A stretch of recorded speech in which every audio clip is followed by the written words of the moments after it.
राधास्वामी राधास्वामी दया की दया राधास्वामी सहाय।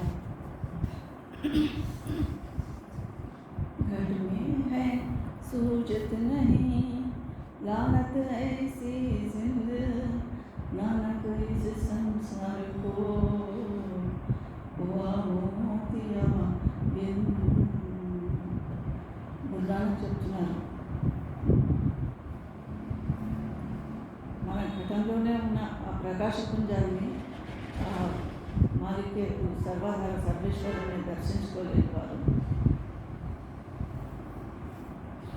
వారి కంటికి పొరలు గమినాయనుకోవాలి. మనలోనే ఉన్న పరమాత్మను మనం దర్శించుకోలేదు. ఘటమే సూచతనే లోపలనే ఉన్న పరమాత్మ దర్శనం నువ్వు చేసుకోలేకపోతున్నావు, ఉన్నాడుగా తెలుసుకోలేకపోతున్నాము. ఘటమే సూచతనే నాన్నతో సిగ్గుపడవలసిన మాట అంటున్నాడు. ఆ మనిషి మానవ జన్మ ఎత్తినందుకు సిగ్గుపడాలి. నానా కీసి సంసారం, ఈ ప్రపంచానికి ఏం కావాలి? ఎంతసేపు ప్రాపంచికమైనటువంటి సుఖాలే కావాలి. ఏవి ఇవాళ మనకు జీవితంలో ఏవి వస్తున్నాయో, ఏ వచ్చినాయో, రేపు ఏం రాబోతున్నాయో అన్నీ కర్మను అనుసరించి వస్తున్నాయి. మనం చేసుకున్న కర్మను బట్టే వస్తున్నది. ఏదైనా కష్టం వచ్చింది, లేదా ఇంకొకటి ఏదో వ్యాధి రోగం వచ్చింది, లేదా బీదరికం వచ్చింది, సమస్యలు వస్తున్నాయి, కష్టాలు వస్తున్నాయి. ఇవి మనకు ఎవ్వరు ఇస్తలేరు, ఎవరి వల్ల కాదు. ఎవరో ఇంకెవరికో మనకు సుఖపెట్టలేరు, ఇంకెవరో మనకు దుఃఖపెట్టలేరు. మనకి వాళ్ళు గుర్తున్నదంతా కర్మ ఫలితమే. ఈ విషయం మనం గుర్తుపెట్టుకుంటే ప్రస్తుతం వర్తమాన జీవనంలో ఇవాళ చేస్తున్న ప్రతి పనిలో కూడా జాగ్రత్తగా ఉంటుంది. కానీ అన్నీ విన్నా అన్నీ చేసినా చేసేది చేస్తూనే ఉంటాం. అది దానివల్లనే మళ్ళీ కర్మ భాండాన్ని పెంచుకుంటున్నాం. ఏదైనా లగేజ్ ఊరిపోతుంటే ఒక బ్యాగ్ తక్కువ చేసుకొని రావాలి, కానీ అటువంటిది మనం ఇంకో 2 బ్యాగులు కొత్తగా కొనుక్కొని పోతాం. అట్లాగే ప్రపంచంలో వచ్చినప్పుడు కూడా పరమాత్మతో జీవాత్మ ఏం ప్రార్థన చేస్తుంది? అయ్యో నన్ను ఎందుకు పంపిస్తున్నావు ఈ ప్రపంచంలోకి అని ప్రార్థన చేస్తూ నాకు ఇది వద్దు, ఈ జీవితం వద్దు అని కసిబిడ్డ ఏడ్చుకుంటూ వస్తుంది. ఎప్పుడైతే కళ్ళు తెరుస్తుందో మాయా కళ్ళకు కమ్మకపోతుంది. ప్రాపంచికమైనటువంటి సౌఖ్యం అన్ని అవయవాల గురించి ఎప్పుడైతే ఆ పసిబిడ్డకు అన్నీ ఒకటి తెలుస్తుంటాయో అది మనసు వాటి మీద లగ్నమైపోయి తన లక్ష్యాన్ని మర్చిపోతుంది. పెరిగినా కొద్దీ బాధ్యతలు పెరుగుతుంటాయి. మనిషి పెరిగినా కొద్దీ చిన్న వయసు నుంచి పెద్దవాళ్ళు అయ్యే వరకు రోజుకి అవసరాలు పెరుగుతాయి, బాధ్యతలు పెరుగుతాయి, మోహం పెరుగుతుంది. అన్నింటి నుంచి విపరీతమైన మోహం పెంచుకుంటాయి. అది ఎప్పుడైతే బంధనాలు ఏర్పడతాయో, ఈ వేడిలు అంటారు, ఈ సంకెళ్ళు కాళ్ళకు చేతులకు సంకెళ్ళు వేస్తే మనిషి ముందరికి రోజాలండి. మనసుకు ఇవి సంకెళ్ళు. ఇల్లు వాకిలు విడిచిపెట్టి అడవుల్లోకి వెళ్ళి కాళ్ళు పైకి తలకాయ కిందికి పెట్టి ధ్యానం చేసుకోమని ఎవరు చెప్పరు. ఒకవేళ వేరు చేసినా కూడా మనసునే చేస్తాడు. ఒకవేళ అడవిలోకి పోయి ఏకాంతంగా తపస్సు చేసుకున్నా, ఇల్లు వాకిలు విడిచిపెట్టిపోయినా కూడా మనసు ఎంబడే ఉంటుంది. మనసు ఇటు లాగుతూ ఉంటుంది. అందుకని మనసు మీద అదుపు చేసుకోమని సద్గురు పదే ఉపదేశిస్తాడు. ఎప్పుడైతే మనసు మీద అదుపు వస్తుందో, మనసును మనం కంట్రోల్ చేసుకోగలుగుతామో, నియంత్రించుకోగలుగుతామో, అప్పుడు ఇది పరమాత్మ వైపు మళ్ళీ అవకాశం ఉన్నది.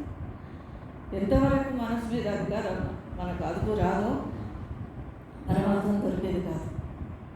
అది అంత చౌకగా దొరికేది కాదు. ఇది ధన్య గురు పరమసనేహి ధన్య దీన హితకారి ధన్య కృప. సహజం సద్గురువుకు వేడుకుంటున్నాడు భక్తుడు. ఎట్లా ముందు ఆయనను వర్ణిస్తున్నాడు. ఇదంతా ఎందుకోసము? మనసు మీద కంట్రోల్ ఏర్పాటు చేసుకోండి. మనసు ఎంతసేపు ప్రాపంచికమైనటువంటి విషయాల మీద ఉన్నప్పుడు అటువైపు పోదు. అందుకనే ఇది స్మరణ కానీ, ధ్యానం కానీ, భజన కానీ, ఈ సిస్టమ్, ఈ పద్ధతి ఎందుకు చెప్తున్నాడు సద్గురు, ఎందుకు ఉపదేశిస్తున్నాడు? మనసు మీద రక్షణ చేసుకుంటాడు. మనసు లోపల ఉన్న చెడు ఆలోచనలు దూరం అయ్యేటందుకు. ఆ చెడు ఆలోచనలు రాకుండా ఉండాలంటే ఆ సమయాన్ని సద్వినియోగం చేసుకోవాలి. ఎక్కడైతే కొత్తగా భజన పాడుతున్నారో అందులో మనసు రమించుకోవాలి, అందులో లీనమైపోవాలి. అది కాకుండా ఒకవైపు మనం ఆరాధన చేస్తుంటాం ఇక్కడ మన దత్తాత్రేయ ఎదురు నిలబడి మామూలుగా గురుదేవ మన ఆరతి చదువుతుంటాం. మనసు ఎక్కడ పోతుంది? మనసు ఎంతవరకు దత్తాత్రేయుల మీద, ఆ పదాల మీద, ఆ అర్థం మీద నిలబడి ఉన్నది. అది ముఖ్యం. ఎందుకంటే ఈ ప్రాపంచిక మోహాలు ఇవన్నీ మనం లాగుతుంటాయి అనడానికి ఇదే ఉదాహరణ. ఇక్కడ ఆరాధన చేస్తున్నా కూడా అక్కడ మనసు ఇంకెక్కడికో పోతుంది. అది పోకుండా ఉండాలి, మోహం ఉండకుండా ఉండాలంటే మనకు జాలారాణి ఉదాహరణ కూడా ఉంది. ఆమె జాలారాణి, ఆమె బాగా శ్రీమంతురాలు, ఒక పరిధికి ఆమె జమీదారిని. కానీ ఆమెకు కబీర్ సాహెబ్ ఉదాహరణ చెప్తాడు. సందర్భానికి ఒక నిస్వార్థ సేవకు, నిస్వార్థ భావనకు లోపల ఎటువంటి మోహం లేకుండా ఉండడానికి, నిర్మోహి అంటారు, మోహం లేకుండా ఉండడానికి ఉదాహరణగా ఆమెకు ఏదో ప్రశ్న అడిగితే ఆయన రవిదాస్ దగ్గరికి పంపిస్తారు. కాశీలో మీరాబాయి గురు రవిదాస్ దగ్గరికి పంపిస్తారు. ఆయన దగ్గరికి పోయి ఒకటి బంగారు గడియ ఉంటుంది చేతికి. ఆ గడియాన్ని ఆయన ఇచ్చిరా అంటారు. ఆయనకి రవిదాస్కు నీ బంగారు గడియము ఇచ్చిరమ్మని చెప్తాడు. అంతే. ఆమె వెళ్తుంది, ఆయనకు గురువు గారికి పూజ చేస్తుంది, ఏదో మాట్లాడుతుంది, తన ఏమో తీసుకొచ్చిన ఆభరణాలు ఏవో అర్పించి ఆ కడియం, కబీర్ సాహెబ్ చెప్పిన కడియం ఇస్తుంది చేతికి. సాహెబ్ నీ దగ్గర ఉంచుకో మహారాజ్ అంటే ఆయన అంటాడు, నాకెందుకు అంటాడు. లేదు తీసుకోమని ఆమె సిద్ధి చేస్తే తీసుకోమంటే తీసుకుంటాడు. తీసుకొని ఆయన చెప్పులు కుట్టి బతికేవాడు. సంతులందరూ ఏదో విధంగా పని చేసి బతికేవాళ్ళు. ఏదో ఒక పని చేస్తారు. ఇతరులను యాచించి మాంగని మరణ సమానం మత్తుకొని మాంగేవి కబీర్ సాహెబ్ చెప్తారు. ఎవరిని ఏమి యాచించదు, మనకు భగవంతుడు చేతులు కాళ్ళు ఇచ్చి సంపాదించుకొని బతకాలి. ఒకళ్ళని అడిగి తినే కర్మ ఎందుకు మనకు అంటాడు పాండవ సంత మహాత్ములందరూ ఎందుకు పరంధారి మహారాజు కూడా జీవితాంతం ఉద్యోగం చేసినంత కాలం ఉద్యోగం చేసినట్టు. ఒకవేళ డబ్బులు సరిపోకపోతే ఆఫీస్ అవర్స్ అయిపోయిన తర్వాత ఇటుకలు మోసి 6 నెలల పాటు ₹1 చెందగిరి బతికాడు. కానీ తన నిజాయితీ వదులుకోలేదు, సత్యసంధత వదులుకోలేదు, ఎక్కడ కూడా ఆలోచించబడలేదు, ఎవరిని దేహి అని యాచించలేదు, అడుగుకోలేదు. అట్లాగే సంతులందరూ ఏంది రిటైర్ అయిపోయిన తర్వాత కూడా ఒక షాప్లో పిండి గిన్నెలో కూడా జాబ్ చేసింది. పిండి కింద పడితే జోకిస్తాడు, ఎవరికైనా వచ్చిన గిరాకీకి జోకిస్తాడు. ఒకవేళ జటాకి పిండి కింద పడితే కొనుక్కున్న వాడికి నష్టమైతే వాడికి కిలో పైసలు ఇస్తున్నాడు, సేల్ పైసలు ఇస్తున్నాడు. ఇచ్చినప్పుడు దానికి తగినది ఇవ్వాలి. కింద పడింది వాడికి నష్టం పెట్టినట్టే అవుతుంది కదా అని ఆ జటాకు పిండి కలిపేవాడు. ఇందులో తీసి ఈ జటాకు తీసినందుకు మళ్ళీ ఆయనకి తన సేట్కు ద్రోహం చేసినట్టు అవుతుంది కదా. అందుకని దానికి తగినంత డబ్బు తన జేబులో తీసేసి అంత నిజాయితీ. అక్కడ హుషార్పూర్లో పంటలు పడతాయి, కూరగాయలు. మరి ఇప్పుడు లేదు కానీ ఒకప్పుడు ఖాళీ ప్రదేశం చాలా ఉండేది. అక్కడ కూరగాయలు అవి వేసేవాళ్ళు. వేస్తే వీళ్ళు వద్దంటే కూడా మహారాజు ఎందుకు వద్దంటే కూడా ఇంకా అక్కడ ఉన్న కార్యకర్తలు వీళ్ళు ఫ్రెష్గా ఉన్నాయి కదా ఇంటికి పంపించేవాళ్ళు. కూరగాయలు పంపిస్తే వాటికి తగిన డబ్బు చెల్లించేవాళ్ళు. ఎందుకు? ఎవరి మీద రుణభారం ఉండకూడదు. ఇక్కడ నుంచి తీసుకునేది వద్దు. డాక్టర్ వస్తాడు, చెకప్ చేస్తాడు, మధురిసి ఇంజక్షన్ ఇస్తాడు, శరీరం బాగాలేకపోతే డాక్టర్కు ఫీజు ఇవ్వకూడదు. నై మహారాజ్ వద్దు మహారాజు తీసుకోండి. తీసుకోకపోతే ఆ డబ్బులు తెచ్చి గుండీలో వేసేస్తాడు. అంత నిజాయితీగా మనసా వాచా కర్మణ సద్గురువు చెప్పిన మాటకు కట్టుబడి సత్యసంధుడై ఉండి జీవితం గడుపుకుంటూ ఉంటే పరమాత్మ దొరుకుతారు. ఉట్టిగా మాట చెప్తే రాదు.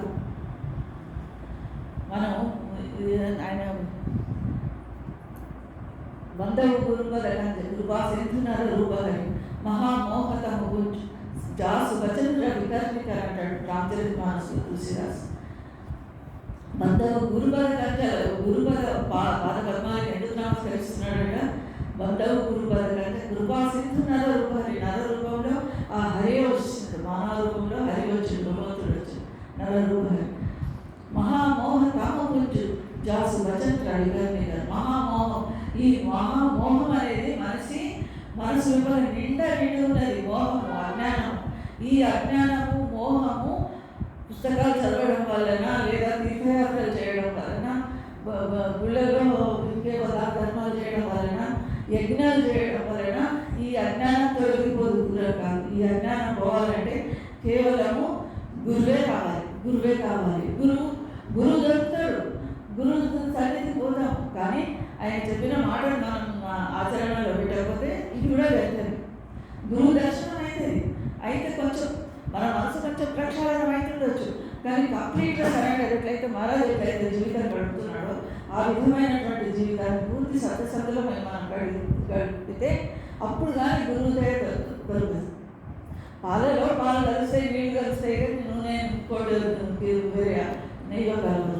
అంటే గురువు లక్షణాలను మనం అలవర్చుకోవాలి. గురువు ఏం చెప్తున్నాడో అది వినాలి. అందులో మనం మన దైనందిన జీవితంలో పాటించినప్పుడే మనకు ఆ పరమాత్మ సంపద అనేది దొరుకుతుంది. మహారాజు ఏం చేశాడు? ఆఫీస్ అవర్స్ అయిన తర్వాత ఎవరైనా ఆయన రైల్వేలో పనిచేసిన రోజుల్లో ఎవరైనా పోతే ఎవరైనా చుట్టాలు వస్తారు, ఆఫీస్ అవర్స్ తర్వాత ఆఫీస్ 5 వస్తారు. వాళ్ళని ఎక్కించడానికి రైల్వే పోతే ప్లాట్ఫామ్ టికెట్ కొనుక్కునేవాడు. ఎందుకు?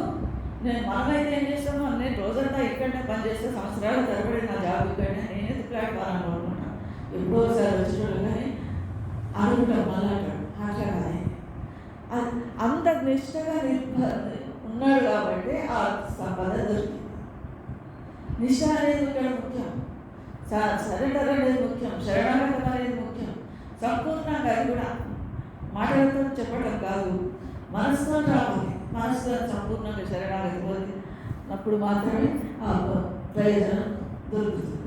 అందుకే అంటే నాన్న దయచేసింది గురువు ఏ విధంగా ఆయన చంద్రకాంతయ్య ఉన్నాడు. జాలారాణి మనం సగమే చెప్పుకున్నాం. జాలారాణి ఏం చేస్తుంది? ఆయన దగ్గరికి వెళ్ళి రవిదాస్కి వెళ్ళి తన బంగారు కంకణం ఇస్తుంది, ఇచ్చేసి వచ్చేస్తుంది. వచ్చిన తర్వాత కొంతకాలానికి మళ్ళీ కవిసాబ్ అంటాడు, ఏమన్నా తీసుకురాబో నువ్వు ఇచ్చిన కంకణం ఉంది కదా, ఆయన ఏం చేస్తున్నావు అంత ఆమె కూడా డౌట్ వస్తుంది. తీసుకున్నాడు కదా, ఆమె వేసుకుంటే ఆయనకి ఈ జోపిడి కుటీరంలో గుడిసెలో ఉండే అవసరం వస్తుంది, అవసరం ఉండదు, మంచిగా విడిగా కట్టుకోవచ్చు, అందాన్ని విలువైంది. అంత మళ్ళీ పోతే ఆయన వెళ్ళేసరికి ఆయన చెప్పులు కుట్టుకొని బ్రతుకుతున్నాడు. చెప్పులు కుట్టుకొని బ్రతికే మనిషి వచ్చిన డబ్బుతోనే తన జీవితం కబీర్ సాహెబ్ బట్టలు నేసి అమ్ముకొని ఆ వచ్చిన డబ్బుతో జీవితం గడుపుకున్నాడు. కావాలంటే రాజు మహారాజులు కూడా ఆయనను ఆదరించినా కూడా ఆ సంకల్పాన్ని, ఎందుకంటే ఇవన్నీ భోగాలకు మనసు అలవాటు పడిపోతుంది. భోగాలకు మనసు అలవాటు పడిపోతే మనిషి ఈ సంపదలకు సిరులకు తలొగితే పరమాత్మ దొరకదు. దీనహీన ఆధీనము, దీనులమై ఉండాలి, ఆధీనులమై ఉండాలి. సద్గురువు జాలారాణి పోయి అడుగుతుంది, ఎందుకో మాటల సందర్భంగా అడిగితే ఆయన ఆ చెప్పులు కుట్టేటందుకు మోచివాడు ఏం చేస్తాడు, ఆ తోళ్ళు చెప్పులు కుట్టేటందుకు అతుకులేసేటందుకు ఒక తోళ్ళు ఉంటాయి. ఆ తోళ్ళನ್ನು ఏం చేస్తాడు, డైరెక్ట్గా చెప్పులు ఒక నీళ్ళ పాత్రలో, నీళ్ళున్న పాత్రలో ఈ తోళ్ళను వేసేస్తాడు అన్నమాట. ఈమె పోయి అడిగినప్పుడు ఏం చేస్తారు, ఆయన ఆ తోళ్ళు వేసిన పాత్రలో నుంచి ఇక్కడనే ఎక్కడో పడినదమ్మా తీసుకొని చూస్తానని అక్కడి నుంచి తీసుకు ఆ తోళ్ళు పడేసిన, అంటే ఆ పనికిరాని తోలు ఎంతనో ఆయనకు ఈ వజ్రవైడూర్యాలు బంగారు పొందిన బంగారు కడియం కూడా అంతే విలువ. అంటే విలువ ఎందుకు లేదు అంటే దాని మీద మోహం లేదు. మనకు కూడా సంపూర్ణంగా సద్గురు మీద మనకు శ్రద్ధ ఉంటే పరుల సొమ్ము విషంతో సమానంగా భావిస్తాం. ఒక పెద్ద బంగారు మూట కట్టి అక్కడ పెట్టేసేయండి, దాని మీద ఏం తాళం అయితే కనబడాలి, ట్రాన్స్పరెంట్ అందరికీ కనబడుతున్నారు. ప్లాస్టిక్ కవర్లను లేకపోతే అద్దాల బాక్సులను పెట్టి అక్కడ పెట్టాలి. పెట్టినప్పుడు ఒక మనిషి వచ్చి చూస్తే కూడా మన మనసు చెల్లించకూడదు, అందులో ఒక్క వస్తువు కూడా తీసుకున్నాం. అప్పుడు మీ మనసు చెల్లించకుండా ఉంటే, ఎదురుగా వస్తువు ఉంటే కూడా మన మనసు చెల్లించవద్దు, తీసుకోకుండా ఉంటే అప్పుడు మనకేదో దొరికినట్టు. నిజమైన భక్తుడు, నిజమైన సద్గురు శరణాగతులమైతే మనకు లోభం అనేది కలుగుతుంది. అది ఎందుకు కలుగుతుంది? మోహం, ఆ బంగారం మీద మోహం కానీ, లోభం కానీ, వ్యామోహం కానీ ఉంటే మనసు చెల్లించిపోతుంది, పోతుంది. రేపటి కోసం ఆలోచన ఎందుకు, ఈ క్షణాన్ని అయితే అవసరం అవసరం లేదు, కానీ రేపటికి అక్కడికి వస్తుంది అని తీసుకుంటాడు. మరి అదే జ్వాలారాయణ మించిపోతే ఆయన ఏమన్నా చెల్లించిందా? ఆయన రవిదాస్ ఏం చెల్లించలేదు, ఏదో ఇక్కడ ఉందమ్మా అని తీసి ఇచ్చేస్తాడు. ఇటువంటి నిస్వార్థ నిర్మోహం ఉండాలి మనిషి లోపల. మన లోపల డెవలప్ చేసుకోవాలి. దేనికి కూడా మన మనసు అనేది ఇవ్వకూడదు. మనసు ఇచ్చేదంటే ఒక కేవలం సద్గురువుకి, మనము మన సద్గురువు, ఇది రెండే నిజం. మిగతాదంతా అసత్యం, ఇదన్నీ వదిలిపెట్టిపోయేది. అది గుర్తుపెట్టుకోవాలి. ధన్య ధన్య గురు పరమ సనేహి, ధన్య దీన హితకారి, ధన్య కృపాల సహజ దయాల, భయ మేటన్ మారి, लीलागम अपार अमाया, अद्भुत क्या कोई जाने, ऋषि मुनि योगी संपार न पावे, ज्ञानी नहीं पहचाने. నిరాకార పరబ్రహ్మ సర్వాధార సర్వేశ్వరుడు మాలికే కుల్ ఆయన లక్షణాలను వర్ణిస్తున్నాడు. ధన్య ధన్య గురు పరమ సనేహి, ధన్య దీన హితకారి, ధన్య కృపాల సహజ దయా. సహజంగానే దయామయుడు. ఎవరో చెప్తే సహజం అంటే సహ ప్లస్ జ అంటే తనతో పాటు పుట్టింది, మనతో పాటు పుట్టింది అనమాట. అది సహజంగానే వచ్చింది. సహజ దయాల భవభయ మేటన్ హారి. భవము భయం, భవభయం, భవం అంటే భవసాగరం. వీటి భయాన్ని హరించేవాడు, తొలగించేవాడు, భవభయాలను తొలగించేవాడు. భవం అంటే ఒకటి, మన మనసు లోపల రకరకాల ఆలోచనలు వస్తుంటాయి, విచారాలు వస్తుంటాయి. అదొక భవం. సూక్ష్మ శరీరంలో ఉండే ఒక భవం ఒకటి. ఇది దాటుకోవాలి. ముందు ఈ మనసులో వచ్చే ఆలోచనలు జయించాలి. ఇది కంట్రోల్ చేసుకున్నాడే మహా కష్టం. రకరకాల ఆలోచనలు వస్తుంటాయి. మనసు వాయువు కంటే వేగవంతమైంది అంటాడు భగవద్గీతలో. మనసుని ఆ చంచలత్వాన్ని అదుపు చేసి ఆ ఇంద్రియాలు ఏ విధంగా ఇది వదిలిపెట్టి పారిపోతాయో గుజరాలు, ఆ విధంగా మనసుకు కళ్యాణం మనసుకు కళ్యాణం చేసేది ఒక సద్గురువి. సద్గురువుని పూర్తిగా మనం ఆయన చెప్తున్న మాటలు అందుకే ఏ చేయాలి. సద్గురు దర్శనం అయిన తర్వాత దర్శనం కరే వచన గురి సునే సున్సున్కరి మనమే గునే. మనసులో మాటలు చెప్పినప్పుడు మనం ఇంటికి వచ్చి ఏం చేయాలి, దర్శనం చేసుకున్నాం. వచన పురుషుని వచనాలను మళ్ళీ మళ్ళీ వింటాం. గురు మనమే గునే. మనసులో మన వాటిని తలుచుకోవాలి. సున్సున్కర్ మన నింది ఎల్లవేళలా వాటిని మనసులో తలుచుకోవాలి. గురుకర్ కాడులే దిశసారా, వాటిని తలుచుకొని ఇంకా అక్కడికే ఆగిపోదు. కాడులే దిశసారా, అందులో ఉన్న సారాంశాన్ని, వాటిలో ఉన్న జిస్ట్ ఏదైతే ఉంటుందో, సారం ఏమైతే ఉంటుందో దానిని